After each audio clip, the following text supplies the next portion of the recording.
Bonjour, je m'appelle Pierre Engens et je suis ingénieur d'application fabrication additive chez Repmo 3D. Repmo 3D est le partenaire exclusif de GE Additive pour la France.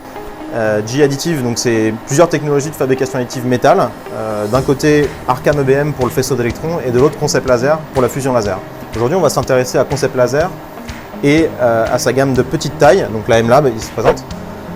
Concept Laser propose aussi des machines de plus grande taille, donc de taille intermédiaire, comme les M2 par exemple, et de très grande taille aussi, comme la X-Line, jusqu'à 800 mm de long sur le plateau de fabrication.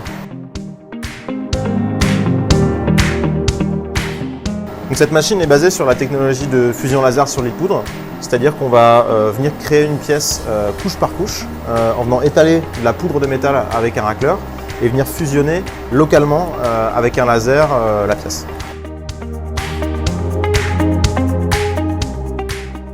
Cette machine rencontre beaucoup de succès dans les secteurs du médical, du dentaire, mais aussi des universités et des centres de recherche, de par sa compacité et sa facilité d'utilisation. Cette machine est capable de fusionner différents alliages comme de l'inox ou du chrome cobalt par exemple, mais aussi des métaux réactifs comme l'aluminium ou le titane.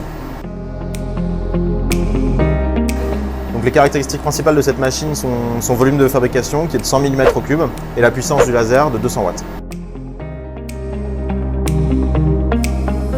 Donc le gros avantage de cette machine, c'est que son module de fabrication est monté sur un tiroir. Donc on peut sortir la production de la machine pour manipuler de manière sécurisée et ergonomique le déchargement et le chargement de la production.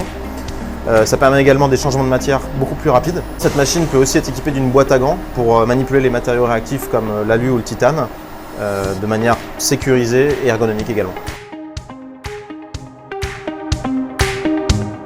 Alors, ici, on a la machine qui est en fonctionnement. Avant cela, on a préparé la pièce sur un logiciel qui s'appelle Magix. On a réparé le design de la pièce, on l'a positionné sur le plateau, on l'a orienté, on a généré des supports de fabrication et ensuite on a découpé cette pièce ou slicé pour pouvoir la charger dans la machine.